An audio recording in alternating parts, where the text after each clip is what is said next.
Hi, this is Cardinal Dr. Elizabeth Samantha Rothschild, Judge, founder, and pastor of the Annunciation Holy Catholic and Apostolic Church.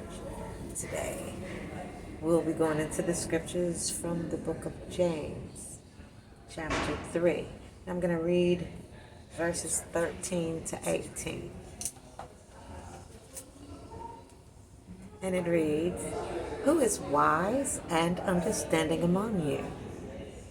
By his good conduct, let him show his works in the meekness of wisdom.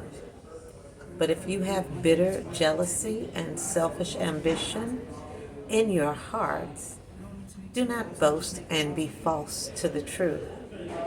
This is not the wisdom that comes down from above, but is earthly, unspiritual, demonic. For where jealousy and selfish ambition exist, there will be disorder in every vile practice. But the wisdom from above is first pure, then peaceable, gentle, open to reason, full of mercy and good fruits, impartial and sincere. And a harvest of righteousness is sown in peace by those who make peace." Now, this was interesting to me today as I was looking for something in the Lord on which to meditate.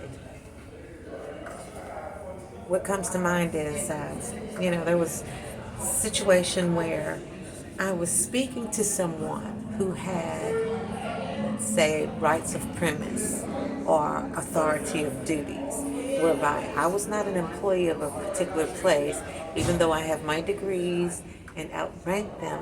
That was not my premise. They're actually assigned into duties and employees, so respecting the place where I am, when in Rome, do as the Romans do. So a situation occurred, and I just felt that that person would understand the righteousness of the situation and what was going on. However, that person had such jealousy and bitterness in their heart that they violated the workplace policy. They made wrong decisions. They made the wrong calls about everything because their jealousy drove them to be improper. Their jealousy drove them to be vile against what is good and righteous. See, it's good to remain with the truth in wisdom, because that wisdom keeps you in proper standing with God. It keeps you in the righteousness of any situation. You cannot violate what is policy and what is true, what is righteous, just because you have an angry episode.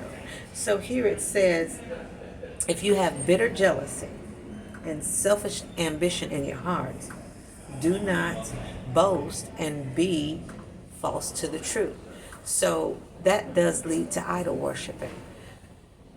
To say a person has rights of premise or authority, and they make a call to, as I've dealt with in the past, being ejected from a place or asked to leave, when really I shouldn't have been asked to leave at all, but because this person had the rights of premise and they wanted to lord that over me, they made the decision to have me ejected, but they were boasting in self-righteousness. It was a selfish ambition to lord over my degrees where I clearly outranked them. That was a selfish ambition, because once I left, and at the end of the day, I still outranked them by degrees and credentials. But being the person of authority in that particular place at that particular time, being able to make the call accordingly, and being driven by their jealousy and their selfish ambitions, caused them to make the wrong decision and go against their company policy. So that person was relieved of their duties sometime after that. And I don't believe the salary that they received from the time that they made that wrong decision to the time that they were found out and terminated from their job really made much of a difference in their lives. So we want to rely on what's true, that wisdom from above. When you have a job, you go with what is policy for the employer, not the lies, not the boasts, not the untruths, the falsehoods. Those things which are pure in policy, those things which are wise, in your job's duties and descriptions. And the same thing in life, taking the wrong perspective on things when there is a real truth to stand on. Standing for the wrong thing, going along with the wrong things. Those are selfish ambitions driven by bitter jealousy. But when one is wise in the Lord, they can make the proper decisions and let their conduct be good and meek in the Lord. Thank you all for listening. You have a great day.